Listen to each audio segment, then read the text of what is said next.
In the quiet corridors of Buckingham Palace, where secrets echo through marble halls and every whisper carries the weight of centuries, a single envelope would shatter the carefully constructed walls of royal protocol. What started as a routine security check on a cold February morning in 2023 would become the most explosive revelation the monarchy had faced in decades. The guard's hands trembled as he read the order that would force him to choose between loyalty to the crown and loyalty to his conscience. Inside that sealed envelope lay Prince Harry's most desperate attempt at reconciliation, a peace offering so shocking, so raw, and so deeply personal that it would expose the true cost of being born into the world's most scrutinized family. But this wasn't just any ordinary letter. This was a confession that would reveal the untold story behind years of public feuds, broken relationships, and a family torn apart by duty, love, and the crushing weight of tradition. What the guard discovered that day would challenge everything the world thought it knew about the royal rift, and force everyone to question, how far would you go to save your family, even when that family is the British royal family? The story you're about to read isn't just about princes and palaces. It's about a son's last desperate attempt to heal wounds that seemed beyond repair, and the impossible choice one man had to make when he became the keeper of a secret that could change everything. Are you ready to discover what really happened behind those palace doors? Because once you know the truth, there's no going back. James Mitchell had been a royal guard for 15 years, and in all that time, he had never questioned an order. His military background had taught him the value of discipline, and his position at Buckingham Palace demanded absolute loyalty. At 42, he was considered one of the most trusted members of the security team, known for his discretion and unwavering dedication to protecting the royal family. The morning of February 14, 2023, started like any other. James arrived at his post at 6 in the morning, the London fog still thick around the palace gates. Valentine's Day had always been a busy time for the royals, with increased security protocols due to the higher volume of mail and gifts from well-wishers around the world. What James didn't know was that this particular Valentine's Day would change his life forever. The mail room at Buckingham Palace is a fortress within a fortress. Every piece of correspondence undergoes multiple security checks, X-ray screenings, and careful inspection before it ever reaches its intended recipient. James had been assigned to the Special Handling Unit that day, responsible for examining any unusual or personally addressed items that required extra attention. It was around 10:30 when the package arrived. Unlike the typical fan mail or official correspondence, this package bore no return address, but the handwriting was unmistakably familiar to anyone who had worked in the palace for more than a few months. The flowing script, slightly rushed but distinctly royal, belonged to Prince Harry. What made this package unusual wasn't just its unexpected arrival, but the fact that it was addressed to King Charles III in Harry's own handwriting, with a small notation in the corner that read, "Personal and confidential, Father." James felt his heart skip a beat. Since Harry's departure from royal duties and his move to California with Meghan, any direct communication between father and son had been handled through official channels or intermediaries. Personal correspondence was almost unheard of, especially after the explosive interviews and public statements that had created such a deep rift in the family. Following standard protocol, James placed the package through the security scanners. The results showed papers, what appeared to be photographs, and a small object that the scanner couldn't clearly identify. Nothing dangerous, but certainly intriguing. As he prepared to forward the package to his supervisor for final clearance, his radio crackled to life. "Mitchell, report to the security office immediately," came the voice of Commander Thompson, the head of palace security. James's stomach tightened. Emergency calls were never good news, and he couldn't shake the feeling that this package was somehow connected to whatever was waiting for him upstairs. The security office was located in the basement of the palace, a maze of concrete corridors and reinforced rooms that most visitors never knew existed. Commander Thompson was waiting for him, along with two other men James didn't recognize. They wore expensive suits and had the kind of serious expressions that suggested they weren't regular palace staff. "Mitchell," Commander Thompson began, his voice more formal than usual, "we need to discuss a sensitive matter. These gentlemen are from the Palace Communications Office, and they have some specific instructions regarding any correspondence from Prince Harry." One of the suited men stepped forward. He was tall, with grey hair, and the kind of authoritative presence that came from years in positions of power. "Mr. Mitchell, I'm David Hartwell from Communications. We understand you've just processed a package from the Duke of Sussex intended for His Majesty." James nodded, suddenly aware of how quiet the room had become. "Yes, sir. Standard procedure, it's been scanned and cleared for delivery." Hartwell exchanged a glance with his colleague before continuing. I'm afraid there's been a change in protocol. Any personal correspondence from Prince Harry is to be intercepted and brought directly to our attention before it reaches the king. This comes from the highest levels of palace management. The words hit James like a physical blow. In his 15 years of service, he had never been asked to intercept mail intended for a member of the royal family. The very suggestion went against everything he believed about his role as a protector and servant of the crown. "Sir," James said carefully, "I'm not sure I understand. The package has been cleared by security. It poses no threat to His Majesty." The second man spoke for the first time. "Mr. Mitchell, this isn't about physical security. This is about protecting the institution of the monarchy. Recent communications from Prince Harry have caused significant distress to His Majesty, and it's been determined that such correspondence should be reviewed before delivery to prevent any further emotional harm." James felt a cold knot forming in his stomach. He thought about King Charles, a man he had served faithfully and had come to respect deeply over the years. The king had always seemed tired lately, the weight of recent family troubles clearly taking their toll. But intercepting personal mail felt like a violation of something fundamental. "What exactly are you asking me to do?" James asked, though he already knew the answer. Hartwell handed him an official-looking document. "You are to retrieve the package and bring it here for examination. If the contents are deemed appropriate, they will be forwarded to His Majesty. If not, they will be held indefinitely." James stared at the paper in his hands. It bore the official seal of the palace and was signed by several high-ranking officials he recognized. This wasn't some rogue operation. This was coming from the very top of the palace hierarchy. "And if I refuse?" James asked quietly. The room fell silent for a moment. Commander Thompson, who had remained quiet throughout the exchange, finally spoke. "James, you've been a loyal servant to this family for 15 years. I hope that loyalty extends to understanding the difficult decisions we sometimes have to make to protect the people we serve." The implication was clear. Refuse, and his career was over. His pension, his reputation, everything he had worked for would disappear. But comply, and he would become part of what felt like a betrayal of the very principles he had sworn to uphold.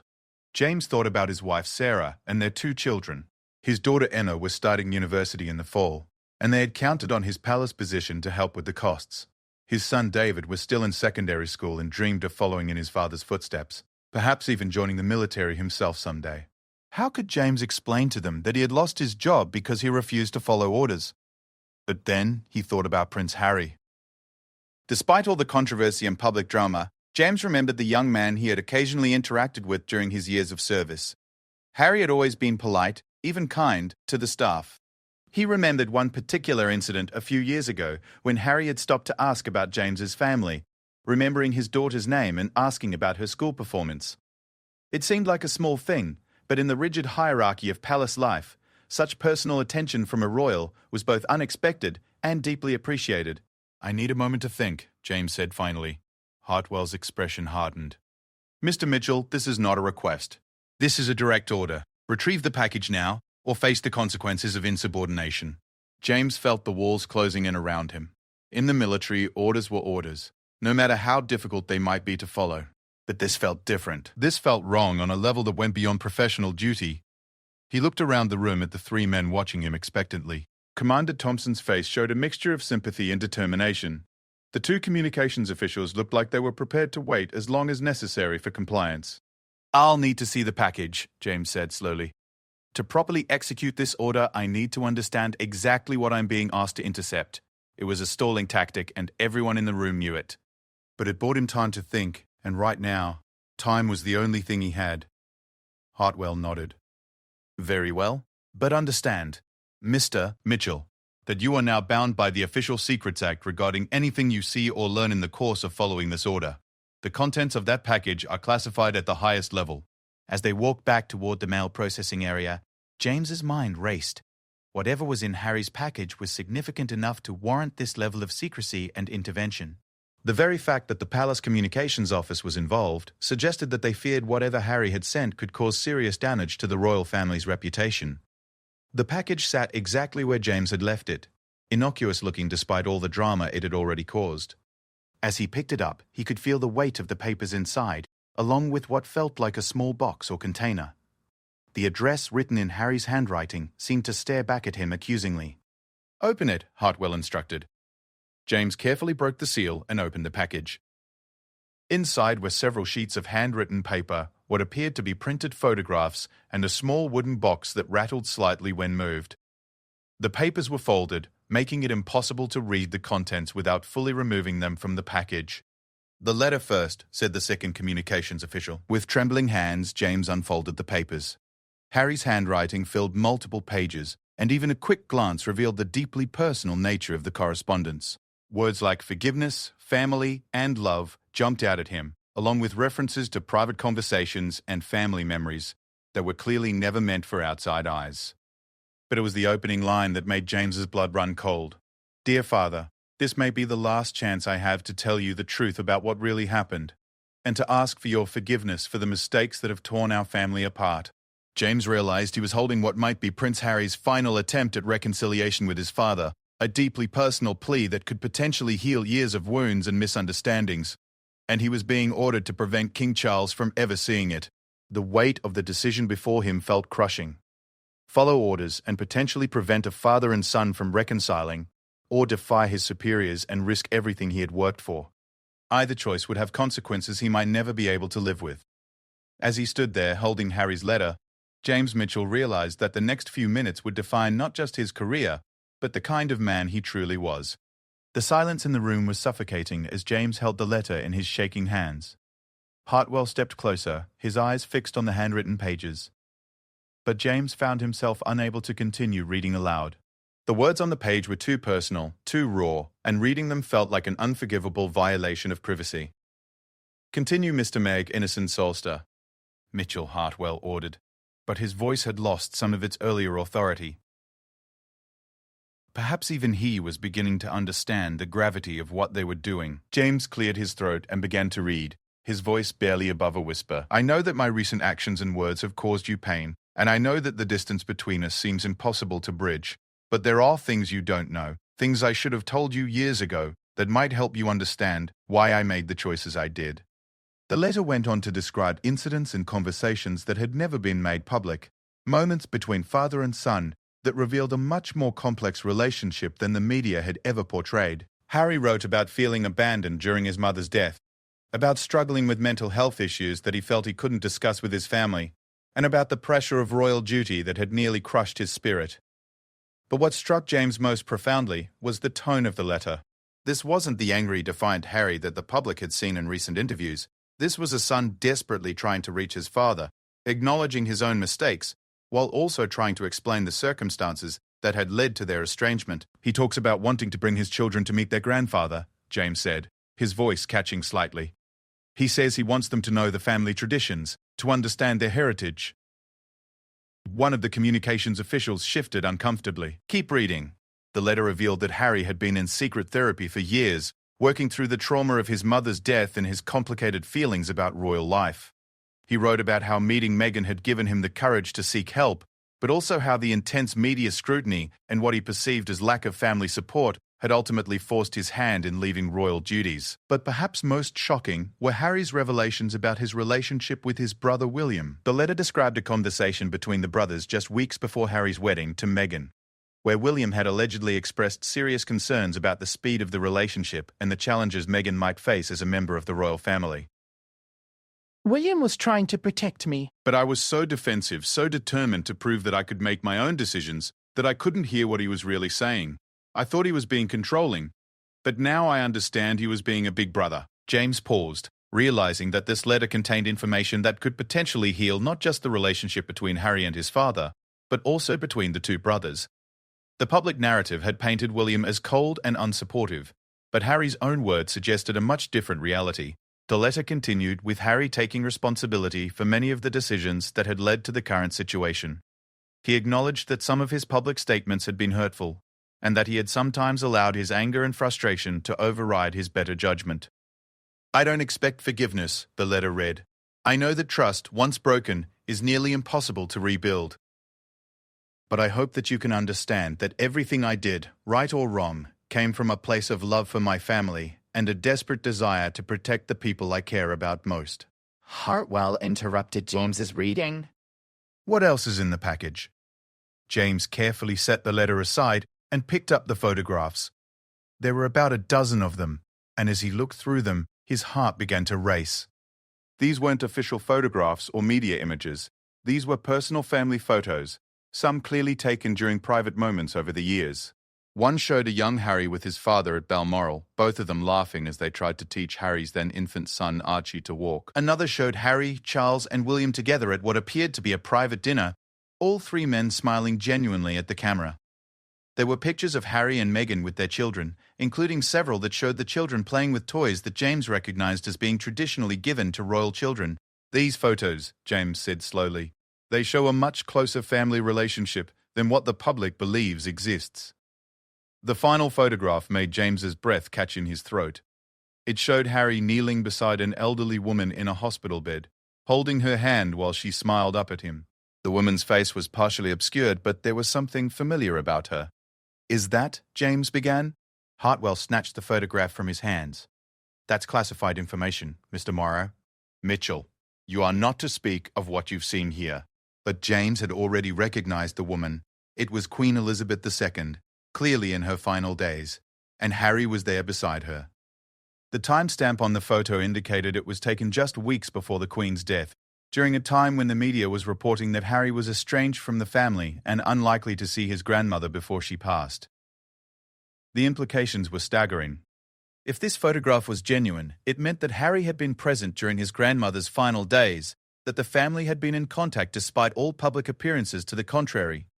It suggested that much of what the public believed about the royal family's divisions was carefully constructed theatre, designed to protect their privacy during an incredibly difficult time. James turned his attention to the small wooden box. It was old, with intricate carving that suggested it was a family heirloom.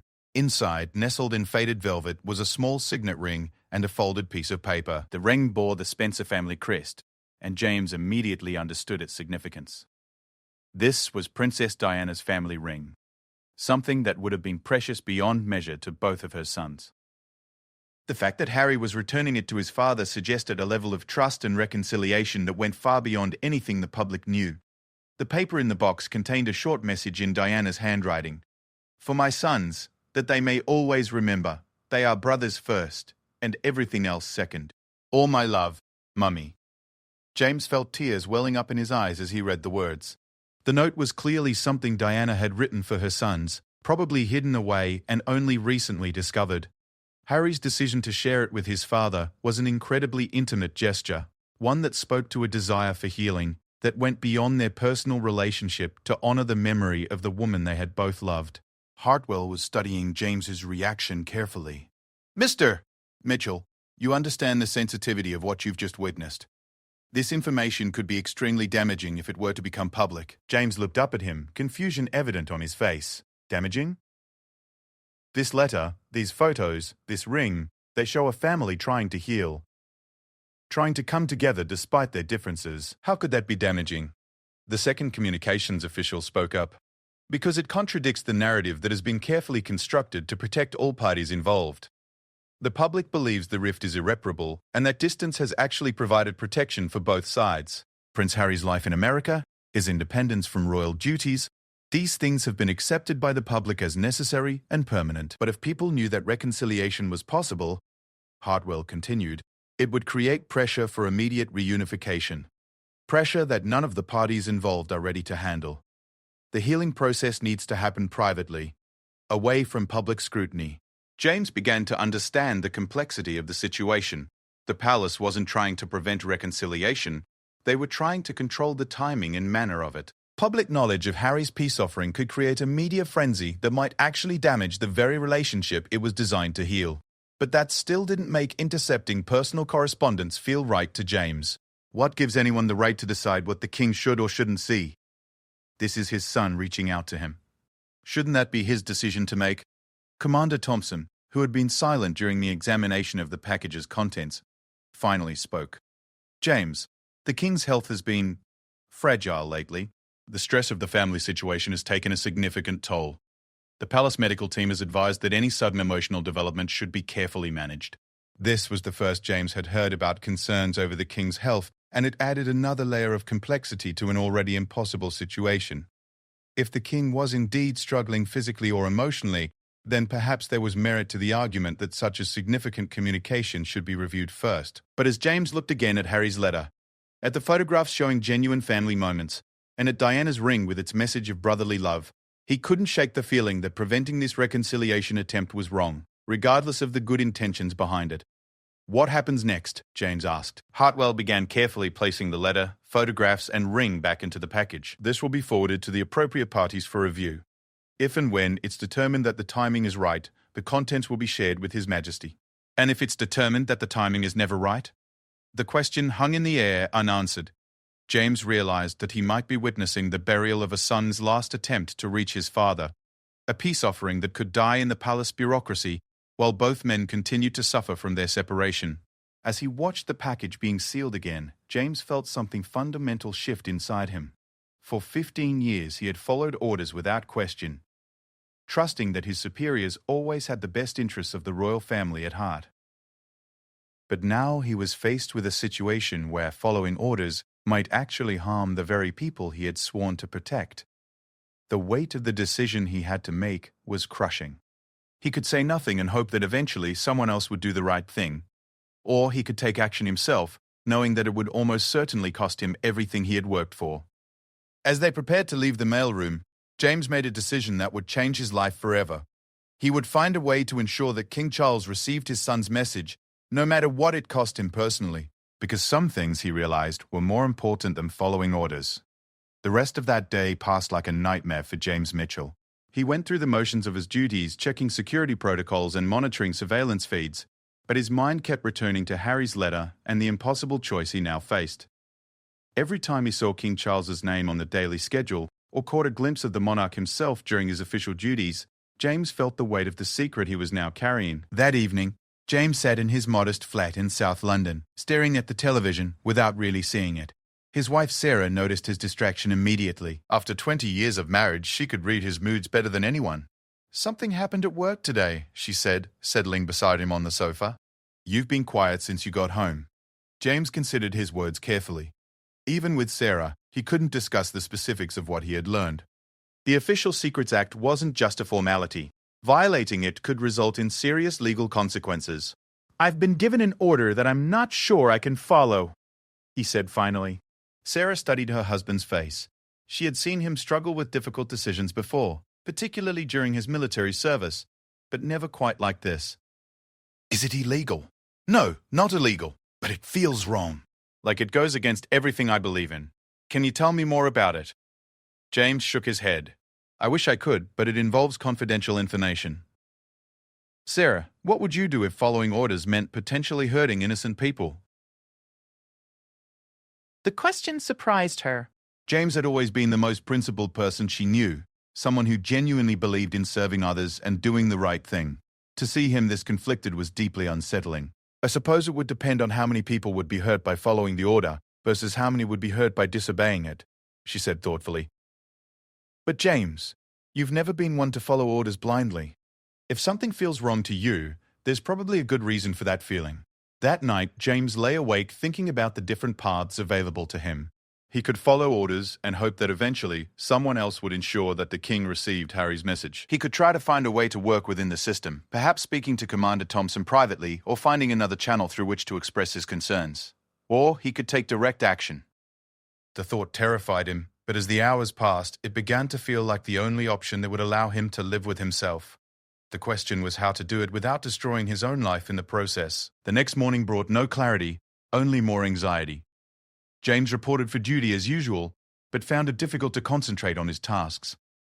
During his lunch break, he decided to take a walk through St. James's Park, hoping that the fresh air might help clear his mind. It was while he was sitting on a bench overlooking the lake that he encountered an unexpected figure from his past. Margaret Thornton had been a senior secretary in the palace administrative office during James's early years of service. She had retired 5 years earlier, but they had maintained a friendly relationship. "James Mitchell," she called out as she approached the bench. "Fancy running into you here on a Thursday afternoon." Margaret was in her 70s now, but still sharp and observant. She had been one of the few palace employees who had always treated the security staff as equals, and James had always respected her insight and discretion. "Hello, Mrs. Thornton," James replied, genuinely pleased to see a friendly face. "How are you enjoying retirement?" "Well enough." Though I do miss the excitement of palace life, she said, settling on the bench beside him. Not that I miss the politics and bureaucracy, mind you. That seemed to get worse every year toward the end of my time there. They chatted for a few minutes about mutual acquaintances and changes at the palace since her retirement, but Margaret was too perceptive not to notice James's distraction. You seem troubled, young man, she observed. Something weighing on your mind? James hesitated. Margaret had maintained her security clearance even in retirement, and her decades of experience might provide valuable perspective. But sharing any details would still be a violation of his orders. Thornton, in all your years at the palace, did you ever encounter situations where the bureaucracy seemed to be working against the best interests of the royal family themselves? Margaret's expression grew serious. More often than I care to remember. Unfortunately. The palace apparatus is designed to protect the monarchy as an institution, but sometimes that protection comes at the expense of the individual people who make up the royal family. What did you do in those situations? It depended on the circumstances, Margaret replied carefully. Sometimes you could work within the system to find a solution. Other times, you had to be more creative in your approach to serving the family's true interests. James felt a glimmer of hope. Creative how? Margaret studied his face for a long moment. James, are you asking me about something specific? Because if you are, you need to know that my loyalty has always been to the people I served, not to the bureaucrats who managed them. The implication was clear. Margaret was offering to help, but she needed to understand what she was helping with. James made a decision that would prove crucial to everything that followed. Mrs. Thornton, if you knew of something that could bring happiness to a member of the royal family, something that was being prevented by palace officials who claimed to know better, what would you do? I would find a way to ensure that the family member received what was rightfully theirs, Margaret replied without hesitation. The royals sacrifice enough for their positions. They shouldn't have to sacrifice their personal relationships to bureaucratic meddling as well. Over the next hour, James carefully explained the situation without revealing specific details about Harry's letter. He described an intercepted communication from one royal family member to another, communication that could potentially heal a damaged relationship, but was being held up by palace officials claiming to act in the family's best interests. Margaret listened without interruption, her expression growing more grave as James continued. When he finished, she sat quietly for several minutes before responding. This isn't the first time something like this has happened, she said finally. During the 80s and 90s, there were several instances where personal communications were intercepted or delayed because officials believed they knew better than the family members themselves. What was the result? Usually more damage than if the communications had been allowed to proceed naturally, Margaret admitted. Relationships that might have healed instead festered, and the delay often made reconciliation more difficult, not easier. She paused, then looked directly at James. But you already know what you need to do, don't you? You wouldn't be asking these questions if you didn't. James nodded slowly. I think so, but I don't know how to do it without destroying my career. Margaret smiled sadly. Some things are more important than careers, James, but that doesn't mean we can't be smart about how we proceed. What followed was an hour of careful planning. Margaret, drawing on her decades of experience navigating palace politics, helped James understand the various channels through which he might be able to act. The key, she explained, was to create a situation where the communication reached its intended recipient without it being obvious how that had happened. The palace is a complex place, Margaret explained. Mail gets misrouted, schedules change, people are in different places than expected. Sometimes these things just happen. She went on to describe the king's daily routine, including his private moments when he was most likely to be alone and accessible. There were windows of opportunity, she explained, times when a carefully placed communication might reach him directly without going through the usual channels. But James, Margaret warned, once you do this, there's no going back. The palace will investigate how their security was circumvented, and they'll eventually figure out it was you. You need to be prepared for the consequences. James thought about his family, about his career, about the life he had built over 15 years of faithful service. Then he thought about Harry's letter, about Diana's ring, about a father and son who might never reconcile because of bureaucratic interference. I have to try, he said finally. Margaret nodded approvingly. Then we'll need to be very careful about how we proceed. And James, when this is all over, regardless of what happens to you, you'll know that you did the right thing. Sometimes that has to be enough. As they parted ways that afternoon, Margaret handed James a small piece of paper with a phone number written on it. If you need help, or if things go badly, call this number. There are people who understand that sometimes loyalty requires disobedience. Quote, walking back to the palace, James felt a mixture of fear and determination unlike anything he had experienced since his military days. He was about to embark on a course of action that would almost certainly end his career, but for the first time since receiving his orders the day before, he felt like he was moving in the right direction. That evening, James spent hours studying the king's schedule for the following day, looking for the perfect opportunity to act. He knew he would only get one chance, and if he failed, not only would his career be over, but Harry's peace offering would be buried forever. As he prepared for what might be his final day as a royal guard, James reflected on the irony of his situation. In order to truly serve and protect the royal family, he would have to betray the very institution he had sworn to serve. It was a contradiction that went to the heart of what it meant to be truly loyal, and James had finally decided where his ultimate loyalty lay. The next morning would bring either redemption or ruin, but either way, James Mitchell would be able to look at himself in the mirror and know that he had done everything in his power to reunite a father and son. February 16th, 2023. Dawned grey and cold, with a persistent drizzle that seemed to match James's nervous energy. He had barely slept, running through his plan repeatedly in his mind, considering every possible scenario and its consequences. By the time he arrived at the palace at his usual 6 a.m., he felt sick with anxiety, but resolute in his purpose. The plan Margaret had helped him devise was simple in concept but dangerous in execution. King Charles had a standing appointment every Thursday morning at 9:30 a.m. in his private study to review personal correspondence that had already been cleared by security.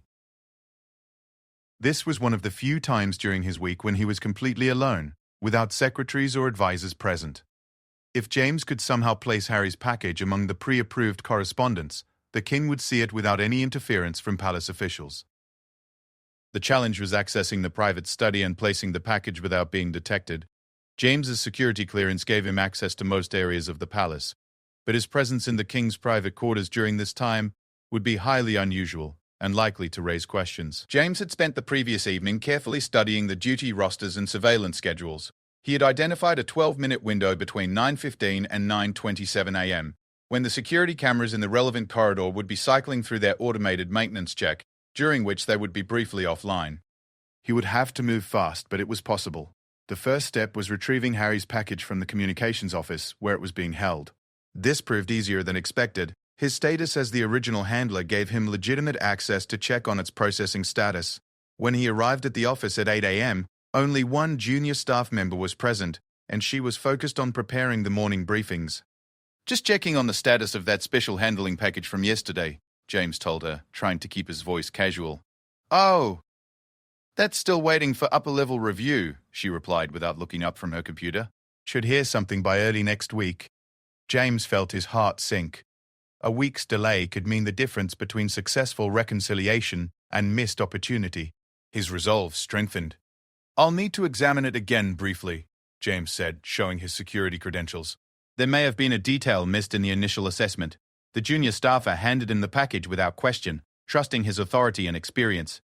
James signed for it on the log sheet, knowing that this signature would eventually be used as evidence against him, but no longer caring about his own fate. With the package tucked securely inside his jacket, James made his way toward the king's private quarters.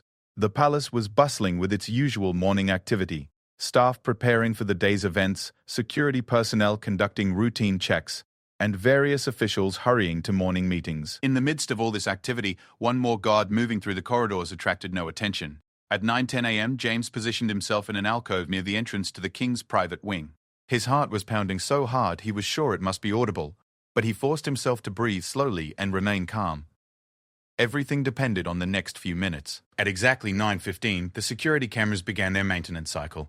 James had memorized the route to the king's study and could walk it blindfolded. He moved swiftly but quietly through the corridors, his soft-soled shoes making no sound on the thick carpeting. The king's private study was exactly as Margaret had described it. A comfortable, book-lined room that felt more like a gentleman's library than a formal office.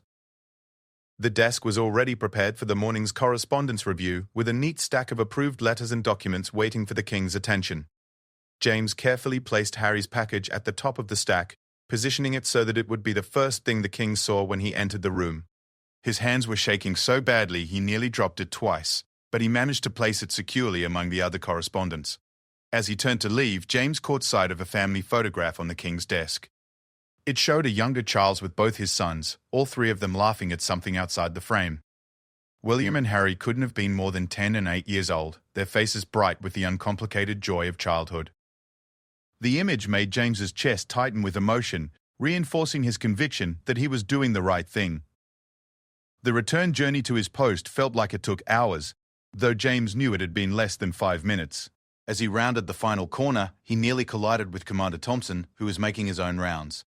"Mitchell," Thompson said, his voice sharp with surprise, "what are you doing in this sector?" James's mind raced. He needed a plausible explanation for his presence, something that wouldn't immediately raise suspicions. "Security sweep, sir," James replied, trying to keep his voice steady. "Had a report of unusual activity in this area yesterday evening. Wanted to check it personally before the King's morning schedule begins." Thompson studied James's face for a moment that felt like an eternity. "Unusual activity? I don't have any report of that." "Probably nothing, sir," James said, praying that his nervousness would be attributed to normal concern about potential security issues. "Maintenance staff mentioned seeing someone who didn't belong yesterday evening, but they couldn't provide many details. I wanted to be thorough." Thompson nodded slowly. "Good thinking. Any sign of disturbance?" "No, sir. Everything appears secure." "Excellent. Carry on then." As Thompson walked away, James felt his legs nearly give out from relief. The first part of his plan had succeeded, but now came the most dangerous phase, waiting to see what would happen when King Charles discovered Harry's package. James returned to his regular duties but found it impossible to concentrate on anything. Every time his radio crackled with routine communications, his heart jumped. Every footstep in the corridor made him wonder if palace officials had already discovered what he had done. At exactly 9:30 a.m., James knew that King Charles would be entering his study for his correspondence review. James found himself holding his breath, as if somehow his own tension could influence what was happening in that distant room. The minutes ticked by with agonizing slowness. 9:35, 9:40, 9:45. James tried to imagine what was happening. The king entering his study, settling at his desk, picking up the first item from his correspondence pile. Would he recognize Harry's handwriting immediately? Would he be angry at the unexpected contact, or hopeful? At 9:52 a.m., James's radio burst to life with an urgent message. "All security personnel, report any unusual activity or breach of protocol in the past 24 hours. This is priority level 1. James felt his stomach drop. They had discovered the breach faster than he had anticipated. Within minutes, he knew investigators would be reviewing security footage, checking access logs, and interviewing staff. His involvement would be discovered quickly. But then, at 10:15 a.m., something unexpected happened. James received a direct call on his radio from the King's private secretary. "Mr. Mitchell, please report to the King's study immediately." This was not part of any plan James had considered. Being summoned directly to see the King was unprecedented for someone of his rank, and could mean either complete vindication or immediate termination. As James walked towards the King's private quarters for the second time that morning, he tried to prepare himself for whatever awaited him. Had the King somehow realized that James was responsible for delivering Harry's package? Was he being summoned to be thanked or arrested? The door to the study was open when James arrived, and King Charles was sitting at his desk. Harry's letter spread out before him. The King looked up as James entered, and for a moment, neither man spoke. "Mr. Mitchell," the King said finally, his voice softer than James had ever heard it. "I understand I have you to thank for ensuring that this reached me." James felt his breath catch in his throat. "Your Majesty, King Charles held up a hand to stop him. "I don't need explanations, Mr. Mitchell. I need you to understand something. This letter, these photographs, this ring from my late wife's family, they represent something I thought I had lost forever." The King's eyes were bright with unshed tears as he continued. "My son has been trying to reach me for months and I never knew. The system that was designed to protect me was actually preventing the very thing I wanted most, reconciliation with my child." James stood in stunned silence, unsure of how to respond. Nothing in his 15 years of service had prepared him for a moment like this. "I want you to arrange something for me, Mr. Mitchell," the King continued. "I want you to ensure that my response to Harry reaches him directly, without interference from anyone else." "Can you do that for me?" The irony was overwhelming. James had risked everything to circumvent palace protocol, and now the King himself was asking him to do it again. "Of course, Your Majesty," James replied without hesitation. King Charles picked up a pen and began writing, his hand moving quickly across the paper as if he was afraid that delaying even a moment might cause him to lose his nerve. When he finished, he sealed the letter in an envelope and handed it to James. "Thank you, Mr. Mitchell, for having the courage to do what others would not. My son will never know your name, but he will know that someone cared enough to ensure that love found its way home."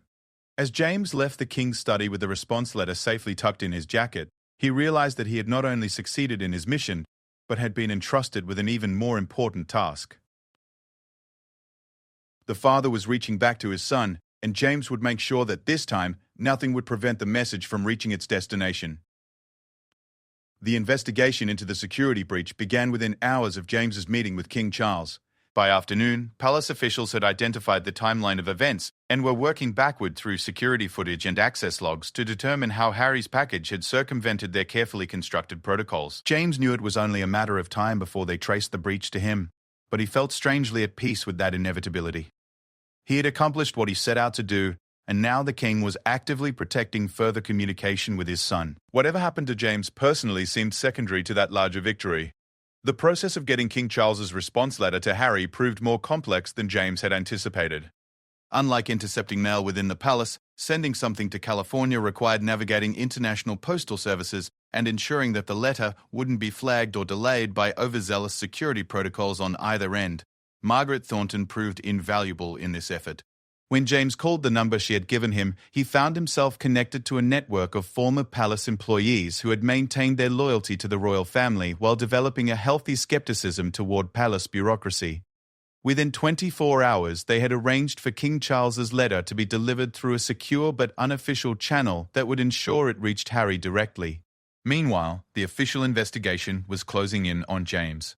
By Friday morning, security footage had been reviewed, and investigators had noted his presence in areas where he had no official business during the crucial time window. His signature on the communications office log provided the final piece of evidence they needed. Commander Thompson called James into his office at 2 p.m. that Friday, exactly 3 days after the original package had arrived. Also present were the same 2 communications officials who had given James his original orders, plus a woman James didn't recognize who introduced herself as the palace's internal affairs investigator. Mr. Bentern. "Mitchell," Commander Thompson began, his voice heavy with disappointment. "We know what you did. The evidence is overwhelming. The question now is why you chose to disobey a direct order and compromise palace security protocols." James had prepared for this moment, and his answer came without hesitation. "Because I believe my ultimate duty is to serve the royal family's best interests, not to blindly follow orders that harm them." The internal affairs investigator leaned forward. "Mr. Mitchell, you violated the Official Secrets Act, breached security protocols, and undermined the authority of your superiors.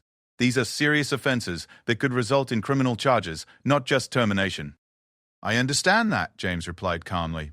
"I'm prepared to face the consequences of my actions." Hartwellen from Communications spoke up.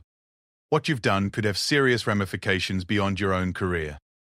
The careful balance we've maintained around the royal family's private affairs could be completely disrupted." It was at that moment that the telephone on Commander Thompson's desk rang. He answered with obvious irritation at the interruption, but his expression quickly changed as he listened to the voice on the other end. "Yes, Your Majesty," Thompson said, his voice suddenly formal. "Of course, Your Majesty." "I understand, Your Majesty." He hung up and looked around the room with an expression of confusion and concern.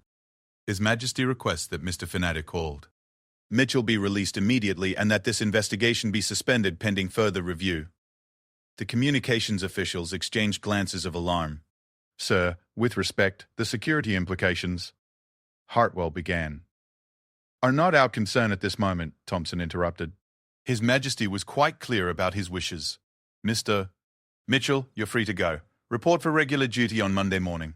As James left the office, he could hear the beginning of an urgent discussion behind him about the implications of royal intervention in internal security matters. But his attention was focused on a different concern, whether King Charles's letter had successfully reached Harry, and what the response might be.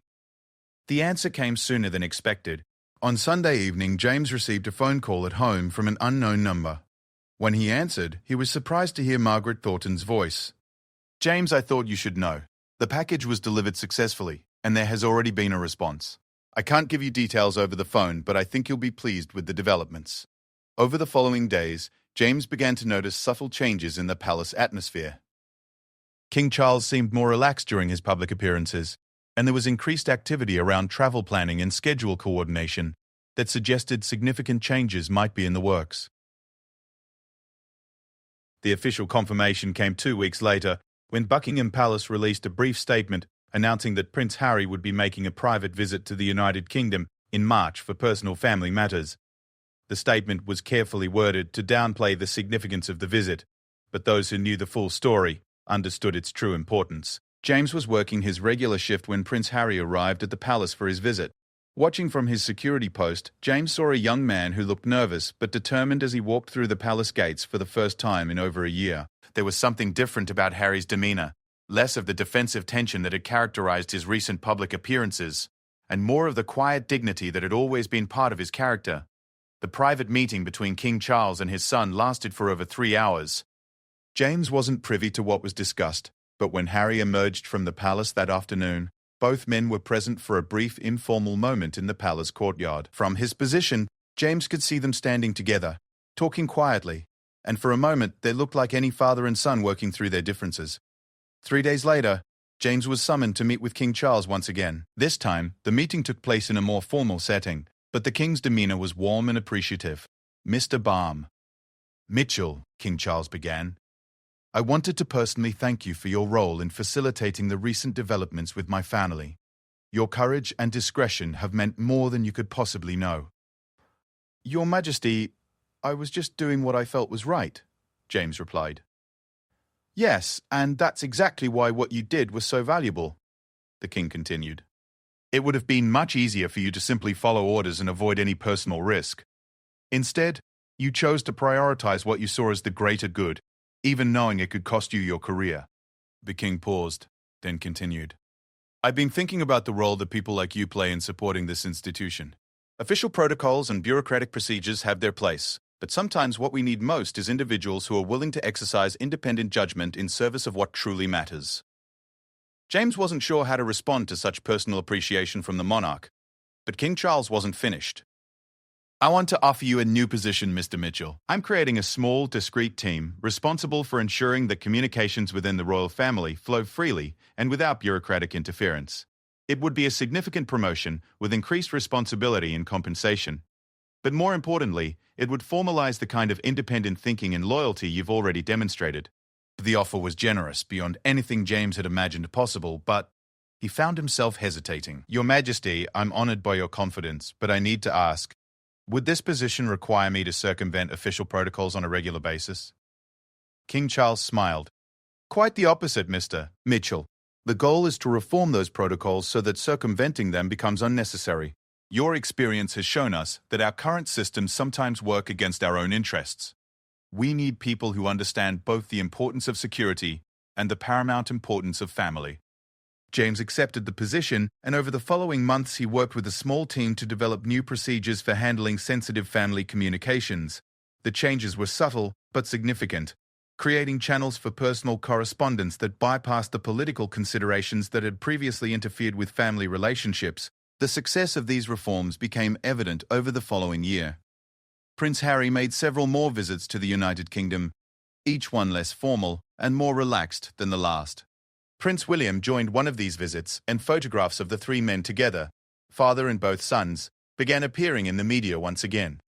The public gradually became aware that the royal family's relationships were healing, but the full story of how that healing began remained known only to a small group of people who understood the importance of discretion. James never spoke publicly about his role in the reconciliation, and the official palace version of events credited improved communication protocols rather than individual intervention. But privately, James knew that he had played a crucial part in reuniting a family that had been torn apart by misunderstanding, pride, and institutional dysfunction. More importantly, he had learned that true loyalty sometimes requires the courage to disobey orders when those orders conflict with a higher moral calling. The letter that Harry had written to his father was eventually returned to him, along with Diana's ring and the precious photographs that had served as proof of the family's enduring love despite their public differences. But by then, those tangible symbols of reconciliation were no longer necessary. The relationships they had helped to restore were strong enough to exist without physical reminders. James continued in his new role for several more years before eventually retiring with full honors and a personal letter of appreciation from King Charles that praised his unwavering commitment to service and his courage in placing principle above convenience. In his final report as head of the Royal Family Communications Security Team, James wrote, "The greatest threat to the monarchy is not external enemies or security breaches, but the internal systems that sometimes prevent the royal family from being a family. Our job is not just to protect them from outside harm, but to ensure that the bureaucracy designed to serve them never becomes a barrier to their personal relationships and happiness." Looking back on that cold February morning when he first encountered Harry's peace offering, James Mitchell realized that the most important moment of his career had required him to risk everything he had worked for in service of something larger than himself. It was a lesson in the difference between following orders and truly serving others, and it remained with him for the rest of his life. The royal family's reconciliation was not immediate or complete. Such deep wounds take time to heal, but it was real and lasting. And at its foundation was a simple truth that James had been willing to risk his career to defend. Sometimes love needs help finding its way home, and the most important act of loyalty is ensuring that it arrives safely.